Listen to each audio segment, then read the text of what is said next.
Hello, everyone, and welcome to our session on transgender and non-binary student athletes and how you can work with them and include them in your program. My name is Helen Carroll. I have a history as a basketball coach, having coached many other sports, an athletic director, NCAA, NAIA, and having worked for the National Center for Lesbian Rights with many LGBTQ athletes. So I bring experience in that way and looking forward to getting this program going and hearing your questions. Hello, my name is Ashton Johnson. My pronouns are she and her. I'm the president and founder of the Inclusion Playbook, which is a sports impact consultancy that works with sports leagues and teams to include diversity and equity and inclusion work. I've been working in this space for nearly a decade, and I've had the honor and pleasure to work with Pat and Helen throughout that time. And I'm also very excited to be here today to talk about trans inclusion. Hello, my name is Pat Griffin. My pronouns are she and her, and I am a professor emerita at the University of Massachusetts Amherst in social justice education, and been working in this LGBTQ inclusion space for many years. And Helen and I were the co-authors of the NCAA guide on including transgender athletes, which was published in 2011. Before we begin this session, I want to make a statement on behalf of myself and my co-presenters, Helen and Ashlyn, about the current political climate surrounding the participation of transgender athletes in high school and college sports, and the NCAA's response to this situation. Helen, Ashlyn, and I believe that the best way to ensure that transgender and non-binary student athletes can participate in NCAA sports is to provide sports leaders like you with the information that you need to create a welcoming and respectful climate for transgender and non-binary student athletes. That's the objective of this session. That said, the recent explosion of state laws prohibiting transgender girls and women from participating in high school and college sports stands in direct contradiction to the NCAA's long-standing stated commitment to student athlete well-being and inclusion. The NCAA's failure to take a strong stand to protect transgender student athletes in response to such blatantly discriminating and hurtful legislation is deeply troubling. The very fact that these laws are being publicly debated causes harm to young transgender and non-binary students. That so many states have passed or are considering passage of these laws threatens the well-being of an already vulnerable population, many of whom are members of your school communities and compete on your athletic teams. The NCAA has released public statements emphasizing their organizational commitment to inclusion and their commitment to a championship policy requiring hosts to document how they will ensure an inclusive and non-discriminatory climate for participants and spectators at these events. While we welcome this stated commitment to inclusion, the NCAA has failed to take action to enforce their policy as championships are now scheduled in states that have enacted laws prohibiting transgender girls and women from competing in women's sports. The NCAA's failure to take a strong stand against these laws is frustrating and disappointing, and it creates an ethical conflict for Helen and Ashlyn and I when we are asked to lead sessions on including transgender student athletes as a part of an NCAA-sponsored event. We have transgender friends and colleagues who chose not to participate in the Inclusion Forum this year for this reason. We understand and support their decision not to participate. We are participating in the Inclusion Forum for two reasons. One, to assist NCAA members who want information about transgender and non-binary participation in athletics, and two, to support the efforts of the Office of Inclusion to provide these resources. However, we are profoundly disappointed in NCAA senior leadership and the Board of Governors for their failure to back up their stated commitment to inclusion with the actions needed to make their public statements more than lip service.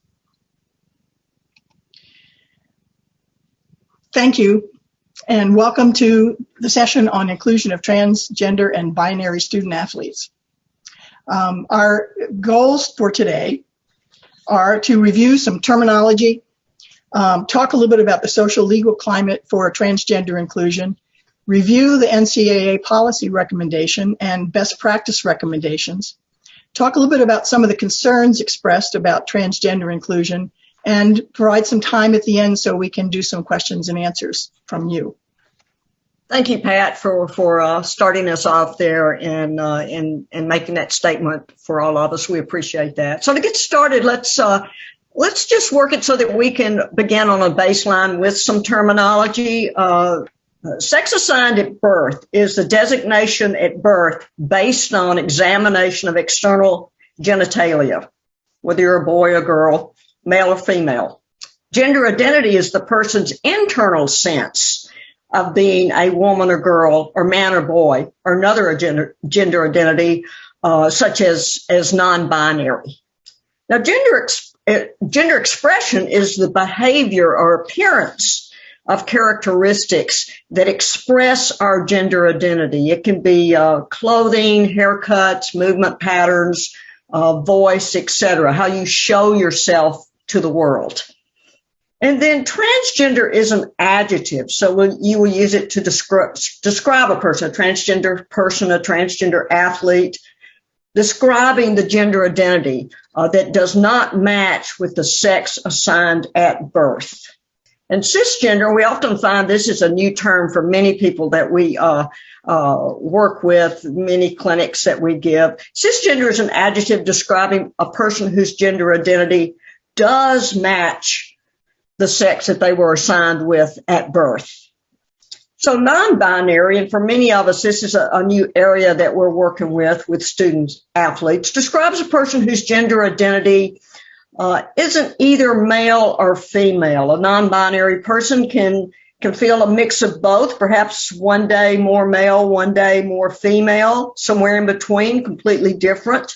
Other terms that are similar to non-binary, and these may be new to some of you, are genderqueer, gender expansive, and gender non-conforming. A transgender woman is assigned male at birth, but identifies as a woman. A transgender man is assigned female at birth and identifies as a man. And then the next term is transitioning. And this is the process by which a transgender person strives to live consistently with their gender identity. And this can be done in different ways with different transgender people. The experience and process is different. It can simply be a process of changing pronouns and beginning to dress in their gender identity. It can include hormones. It can include surgery. It does not for all people, and surgery is certainly not required for athletic participation in the NCAA. So hopefully that'll get us started with just common terms as we go through the slides. All right. Thank you, Helen. So now that we've gone over a few key definitions, so we have a baseline of language for this conversation, we want to talk a little bit more about the context in which trans athletes are existing in today in sports. While there is very little research that has been done so far on this topic, the recent data that we have shows that trans athletes are systemically being kept out of sports and do not feel safe participating in sports. For example, 86% of trans boys do not compete in sports. 88% of trans girls do not compete in sports. We have 62% of trans students saying their gender identity is the reason they don't play sport to participate in gym class. You have 41% of trans boys and 34% of trans girls report that they never feel safe in the locker room. And 82% of trans youth are not out to their coaches about their gender identity. The three main areas that are impacting trans athletes right now are the issues of participation, safety, and climate. When it comes to participation, we talked about the fact that only 12% of trans boys participate in sports and only 14% of trans girls participate in sports. The national average for youth participation in sports is at 68%. So just think about that. You're at 68% for the national average for all youth. But when it comes to trans girls and trans boys, you drop to 12% and 14%. The issue of safety, most trans athletes do not feel safe using the locker rooms that are consistent with their gender identity. What we're seeing is that trans people in general can usually face more harassment or victimization in locker rooms or bathrooms. And that also rolls over into trans athletes. And when it comes to climate, coaches set the tone. And what we're seeing is that 83% of trans youth are not out to their coaches about their gender identity. So those are some of the issues that are happening just in sport.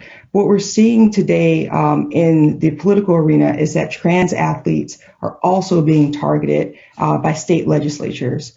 What we saw in this year alone is that there were over 75 bills introduced in over 33 states to target the participation of trans athletes, particularly trans women and girls, in sports. This is quite alarming because last year we only saw this in 19 states. Again, now we're seeing it in 33 states.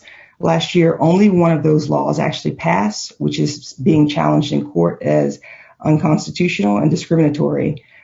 This year, we've seen 8 states pass these particular trans bans on trans athletes in sports, with Florida actually signing one into law the first day of Pride. And so, as Pat mentioned earlier, the simple fact that trans athletes in sports are being debated so publicly is dangerous for trans athletes. The rhetoric is not great. It doesn't match with what we know about the research for participation for trans women and girls.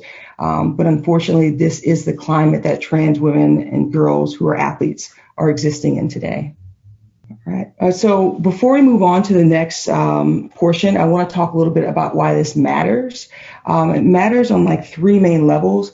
One, it matters because of the benefits of sports. Like we know that students who participate in sports have a higher sense of well-being, they have better grades, they have better mental health outcomes, better physical health outcomes. We want all athletes to have access to these benefits, especially trans athletes.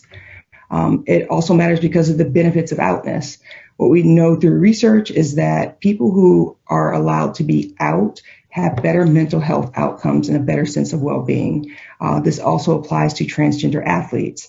What we know from anecdotal evidence is that when trans athletes are allowed to be out and feel safe and respected, they perform better in their sport. And lastly, it is important because of benefits of sports to the community at whole. We know that when you have more participation in sports and when you have more diverse pipeline of athletes, you just have a higher level of competition and everybody plays better and stronger. And so you want to have this diverse pipeline when it comes to which types of athletes you're allowing to participate.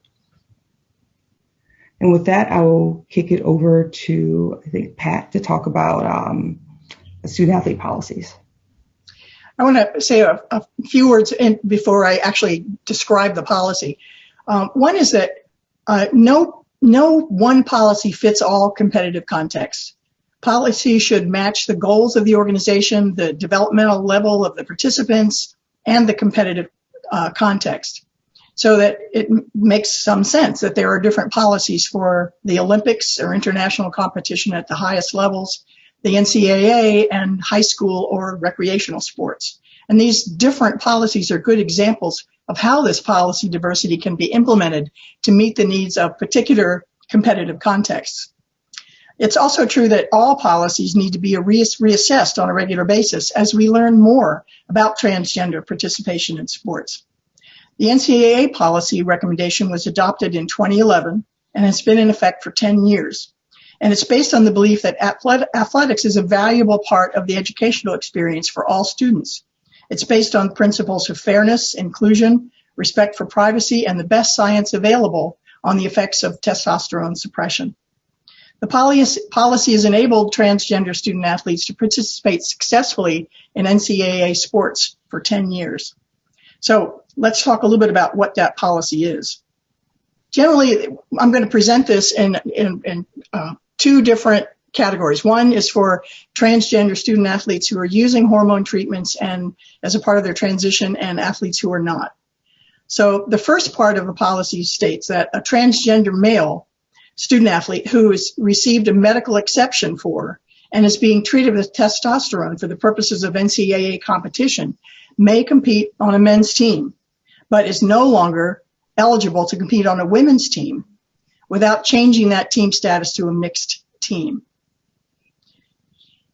For the requirement for a transgender female student athlete being treated with testosterone suppression medication or who's undergone surgical intervention to suppress testosterone production may continue to compete on a men's team, but may not compete on a women's team without changing that team status to a mixed status until completing 1 calendar year of documented testosterone suppression treatment or is 1 year post-surgical intervention.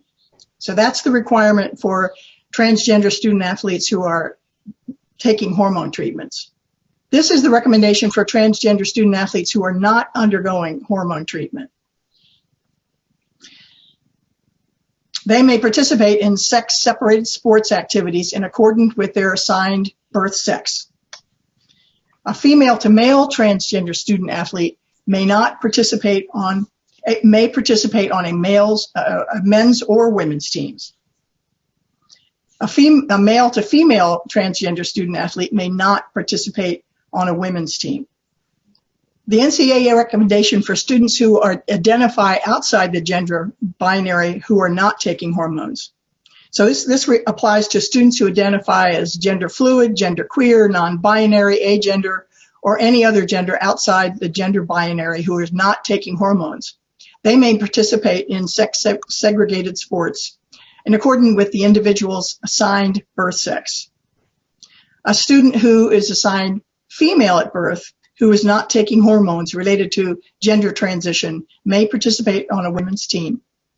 A student assigned male at birth who is not taking hormones related to a gender transition may not compete on a women's team. The recommendation for students identifying outside the gender binary who are taking hormones, they must follow the NCAA policy for transgender student athlete participation, which I've already reviewed. Research that this policy is based on indicates that after 1 year of testosterone suppression medication, transgender women's testosterone levels are within the typical range of testosterone levels for cisgender women. And there are other considerations too. One is that people of all genders produce testosterone. Testosterone is not just a male hormone. Testosterone affects muscle development and endurance. And the third consideration is that athletic performance is determined by many factors besides testosterone. Thanks, Pat. And I'm going to move into best practice recommendations. And another comment I wanted to just make as we look at best practice recommendations, beginning, of course, with education, is that the education is really necessary for everyone in the school, college, university community.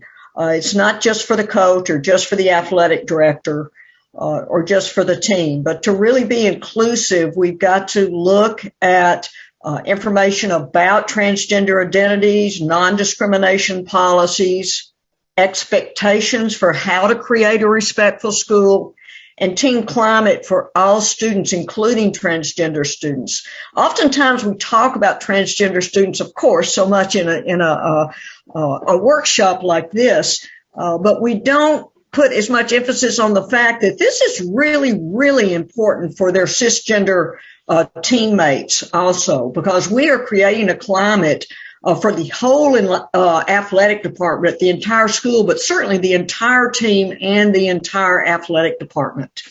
So language is a big part of that, and it's a great place to begin, and you can begin that before you ever even coach a transgender student, just by looking at your own pronouns. Be sure and using the chosen name of the transgender athlete, the pronouns that reflect their identified gender, using pronouns that have to do with your identified gender, just as we have that on our names and she, her in these slides.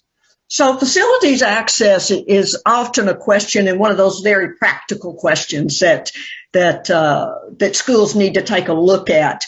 We want to make sure that transgender student athletes are able to use locker rooms and bathrooms in accordance with their identified gender, just as their teammates are able to do that. And every area in a locker room and a toilet area should have provisions for privacy accessible to all students. We find sometimes that we'll go in and have privacy areas for the transgender students, and then we find out they can't get into that because all students really like to have privacy and need that at some point in their career. And then when requested by a transgender student athlete, and this could happen with other athletes also, separate changing in toilet facilities should be provided. So best practice recommendations for hotel rooms.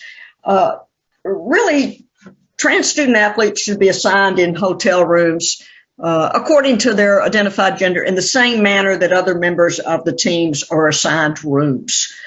So that should fit right into how you work with the rest of your team. And then provisions for any student athlete who needs extra privacy whenever possible. You can do that for all of your students, and sometimes your trans students may need that even a little more. Dress codes.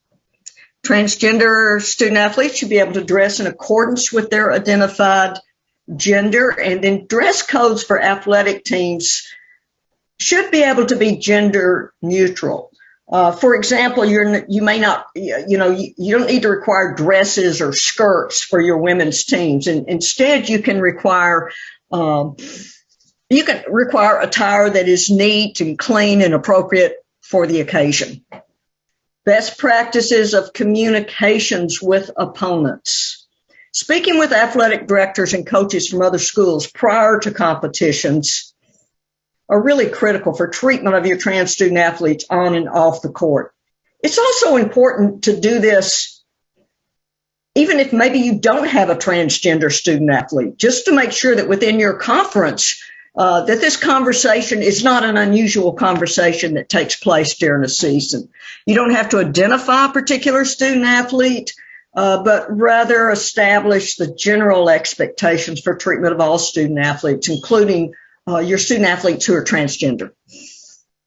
So overall guidelines for including trans athletes on teams: be proactive. Do not wait for a crisis.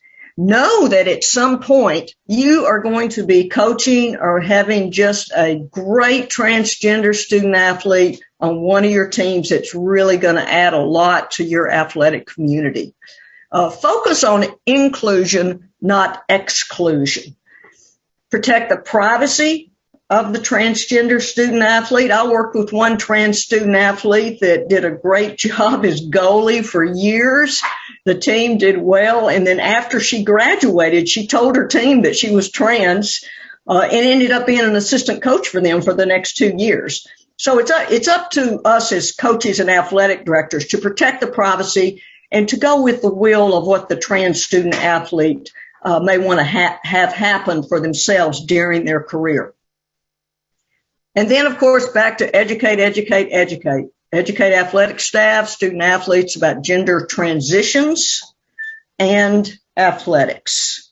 So your easy, quick ones: establish policy and procedure.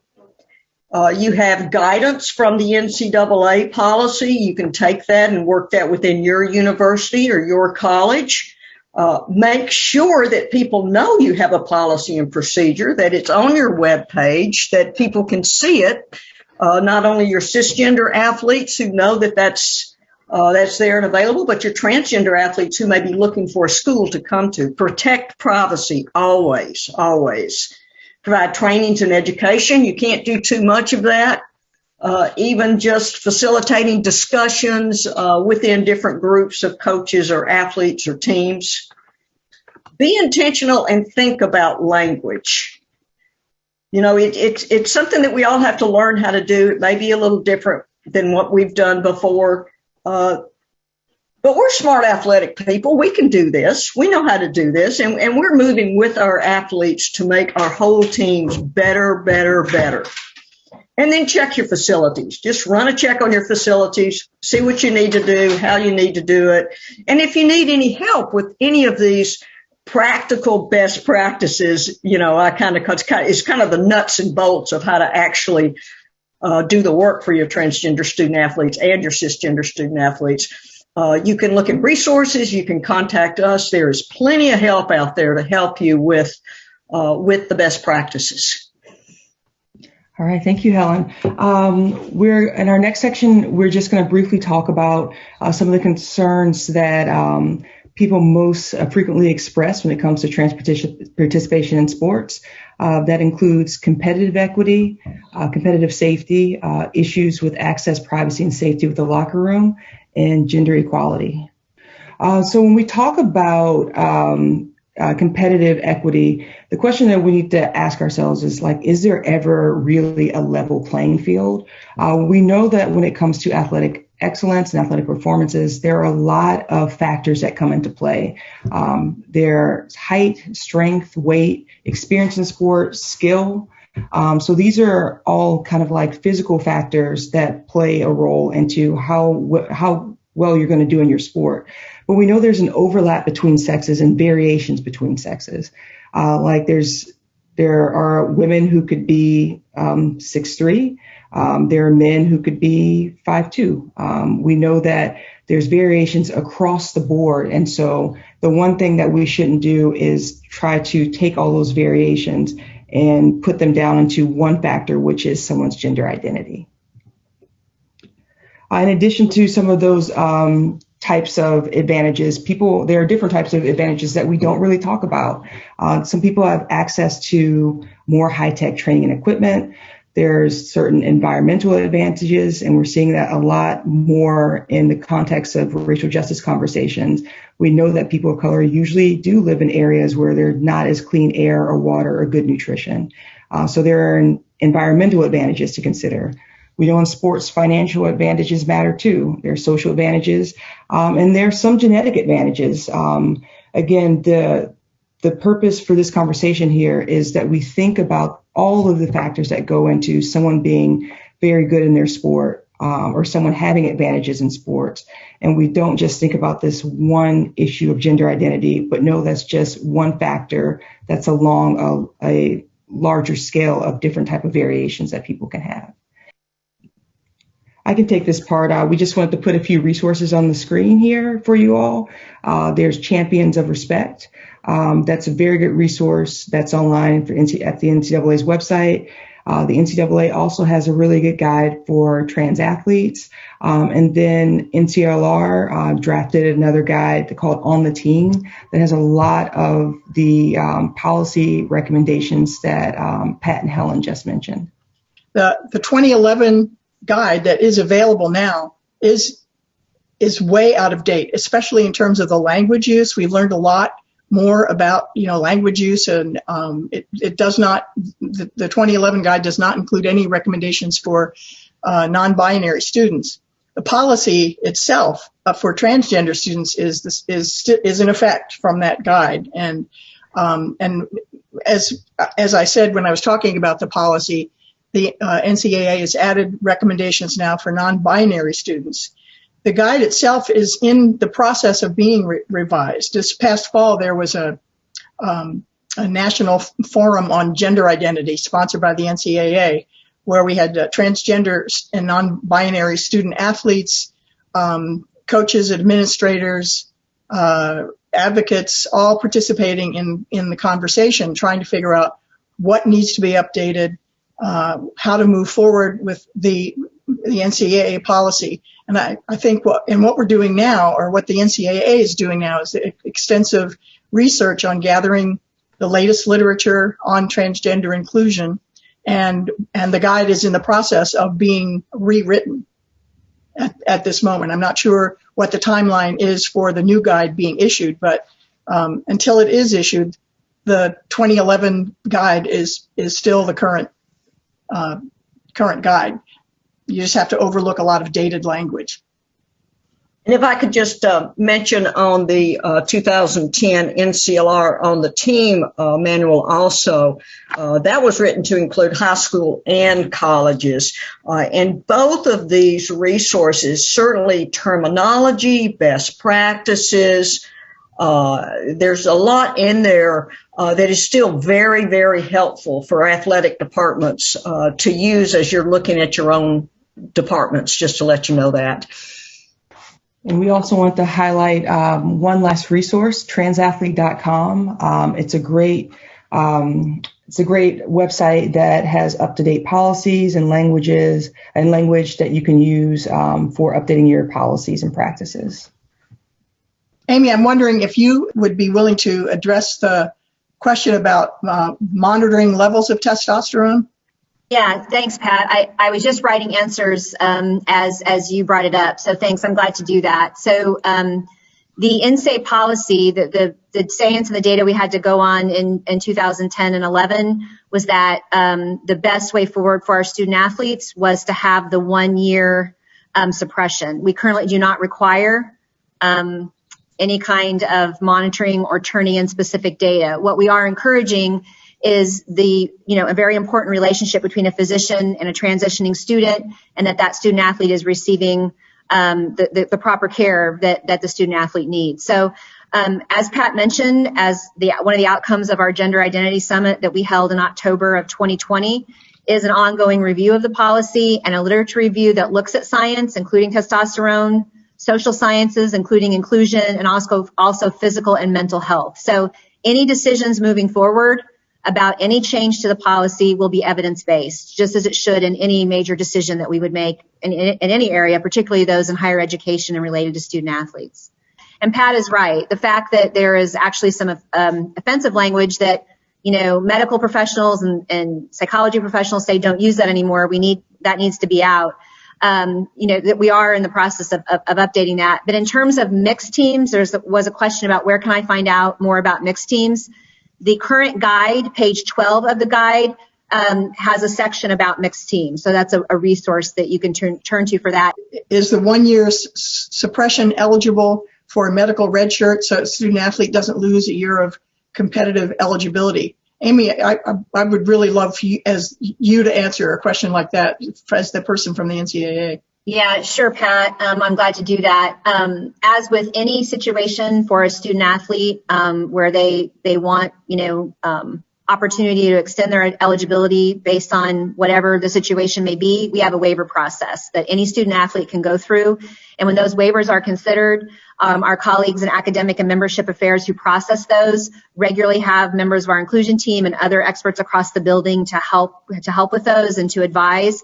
So yes, we have processes in place by which student athletes may request that based on wanting to extend their opportunity and not lose their participation opportunity. And those are considered, on a case-by-case basis, but there is a track record of an inclusive approach to those sorts of questions. Thanks. If you have 4 student athletes assigned to a hotel room that has 2 beds and one student does not want to share a bed with a non-binary student athlete, my opinion, students should not share beds at all. Nonetheless, what is the best practice?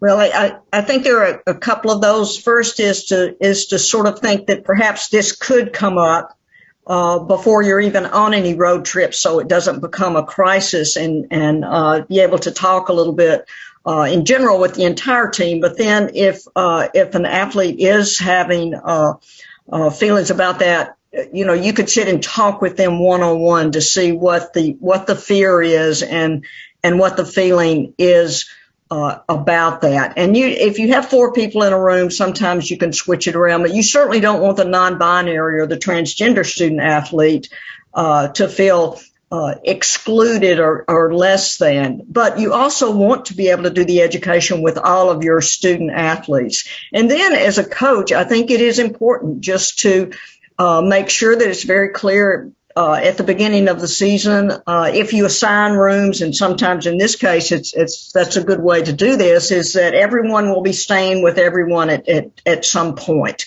And I think that helps as much as you can do before a situation arises.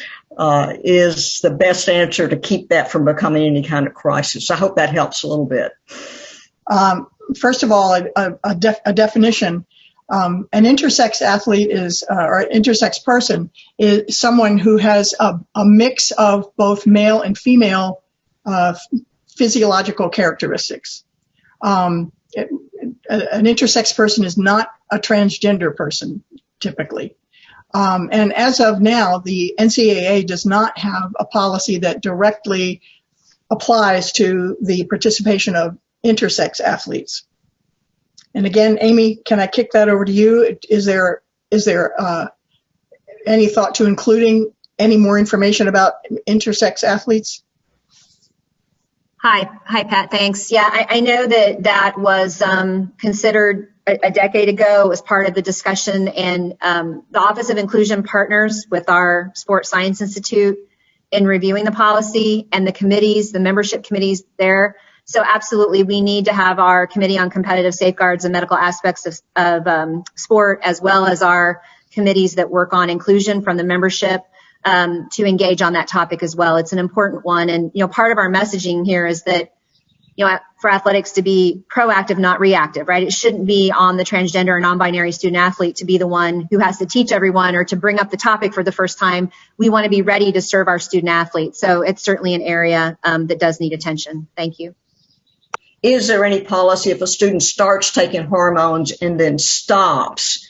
It's hypothetical. That very, very seldom ever happens. Once a person has gone through realizing that they are transgender and they want to make this transition, and they're beginning with the hormones, then they're not just doing this for athletics. They're doing it for the whole entire rest of their life.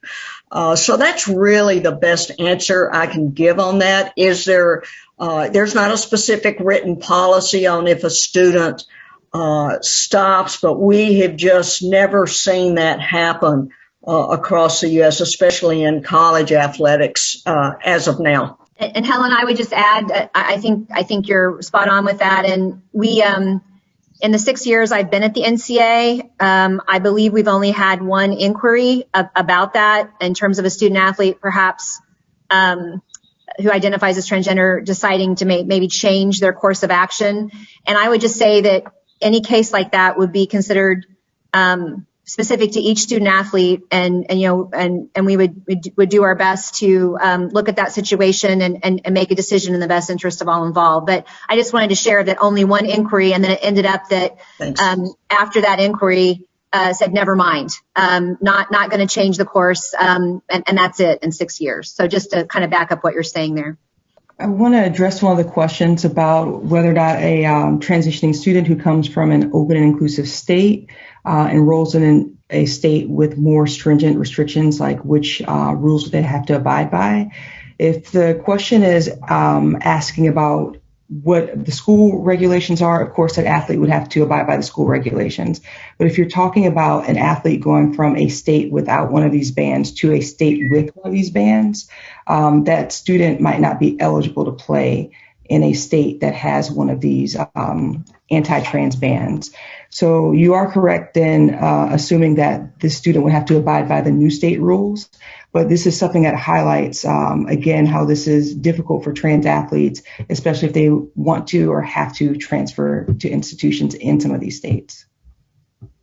And certainly for the entire team chemistry of who is going into that state to play, it can change the whole face of your athletic team. So that's, as Ashlyn says, this is really a very, very critical juncture that we're in acceptance of our NCAA student athletes being able to go to championships and being able to play in championships without feeling like they're going to be pulled off the field or they're going to be illegal or however that could. We haven't seen how that would take place, but we do know that it's especially mentally, it is very, very tough on not only the athlete but the entire team and athletic department. Whether or not trans athletes will be able to compete in their own category at some point so that competing in sports is less controversial and they would have a space to participate comfortably.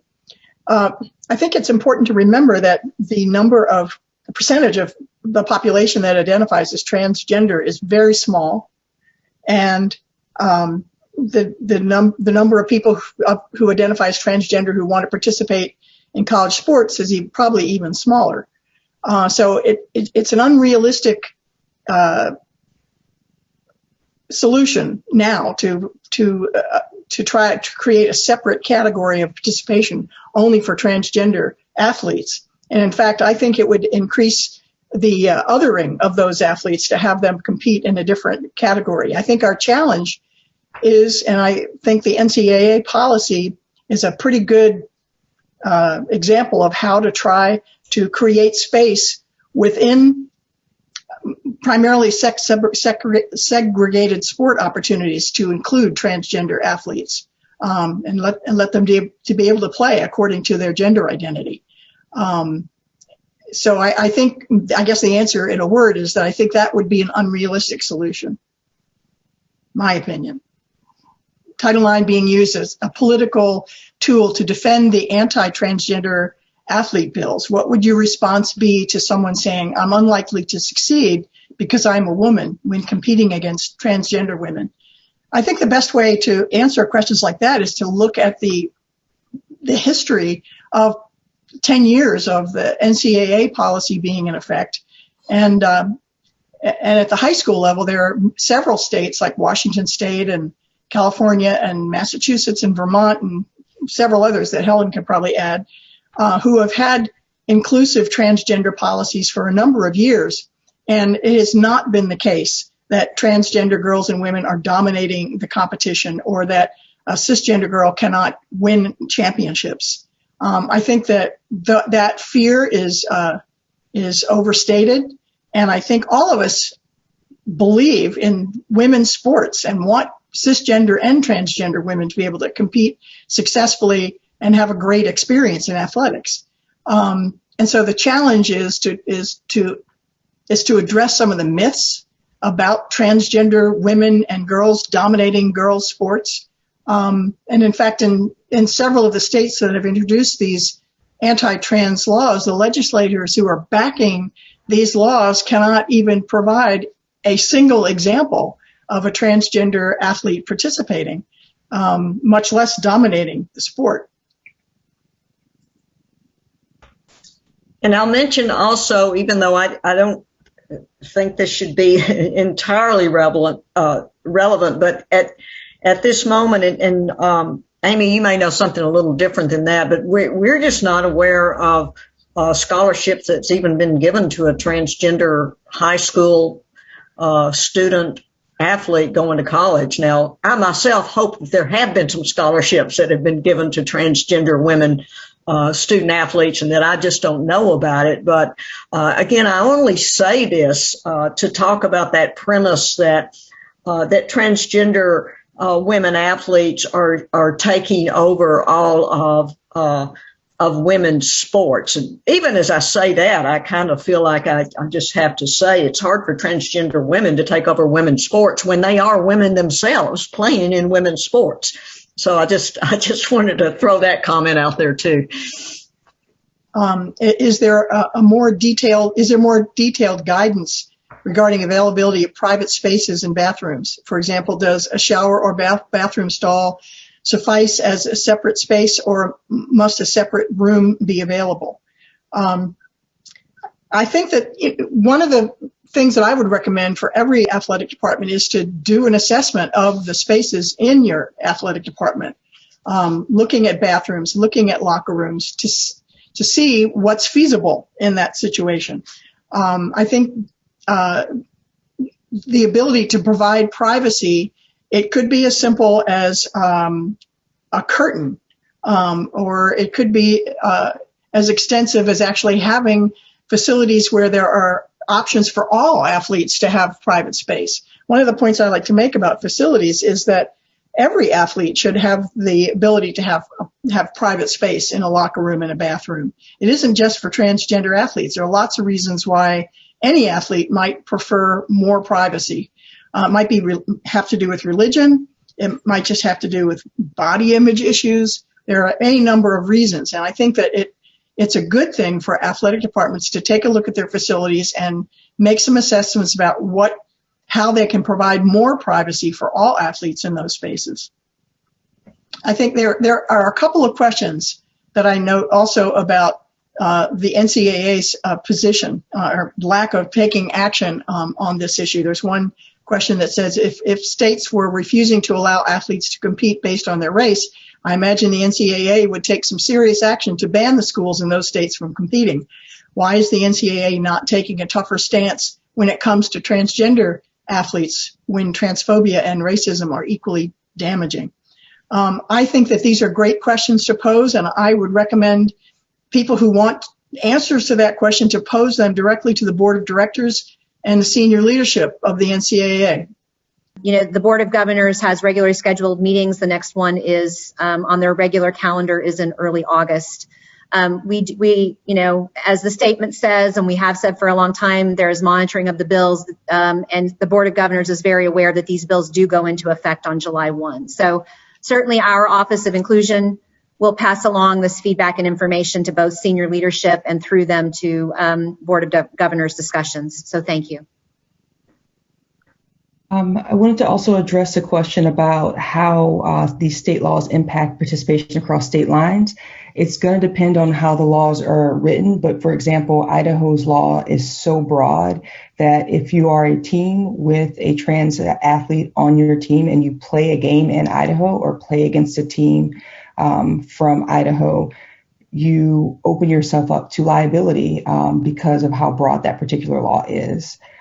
So it will depend state by state, but some of these laws prohibit trans women to compete against cis women on state facilities. So it would impact your ability to, it kind of infringes on your ability to be as inclusive as you want your university to be. Is there an institution that you feel is setting the best example of inclusion, education, communication on transgender participation in their athletic department? And I know that UMass Amherst has adopted basically the NCAA recommended policy and has had transgender athletes participating successfully and with no controversy over the past several years since they adopted that policy. And I'm sure maybe Ashland or Helen, you could answer that question too. I know Bates College has a good policy and has had transgender athletes participating there successfully at the Division III level. I think that certainly UC Berkeley went through a couple of years of putting together a good policy involving all of the different departments throughout that university. That's why it took a good while to do, but they have a good policy. I mean, several of the schools that I've worked with where I've gone with the transgender student athlete and looked at the college and talked to people, and, you know, afterwards they come up with a policy that is usually guided by the NCAA policy. UNC Asheville has done that. You know, that's a school that I know quite well. So they're definitely out there, and I think that Amy may know a few more of those also. If you want to contact one of us to help you find a model school, I mean, I'm certainly willing to help do that. And then your school can always, you always kind of need to make the policy that works for your school and who you are. And so I think that that's what's important to be able to show as a model, is how to make it work for your own institution. And so all the schools that have done that, I think, are really great models. Amy, did you want to make a closing statement? Yeah, sure, Pat. We've got just a couple more minutes, and I want to start, Pat, by thanking you and Helen and Ashland. And Pat, you and Helen have been doing this work for decades, and thank you for staying at the table. Thank you for being in this space, even though, as you noted, it created an ethical dilemma. And for all you're doing to support non-binary and transgender persons. I don't think it came up during our presentation, but the Trevor Project has some really impactful statistics on just the anxiety, the mental health issues, suicide rates of non-binary and transgender young people when we don't take care of them and when we don't respect and provide safe places for them. So I encourage, we've listed some really, Chris Mosier's website and some other really important ones. And I think looking at those statistics is something we need to keep at the forefront of our minds. And Ashland, thank you so much. Your organization are on the cutting edge of advising on policy in this space. And I'm so appreciative of the way you're bringing people together to have really constructive conversations that are making an impact on the way forward. Thank you very much. And as was mentioned in the session, the NCAA and the Office of Inclusion and Sports Science Institute continue to work on the outcomes of that Gender Identity Summit. And I want to say that one of the things that we most learned from that summit is that we must listen to the voices of our student athletes of all genders, cisgender, transgender, non-binary, and those voices are very powerful. That's why we're all here, and that's why we do this work.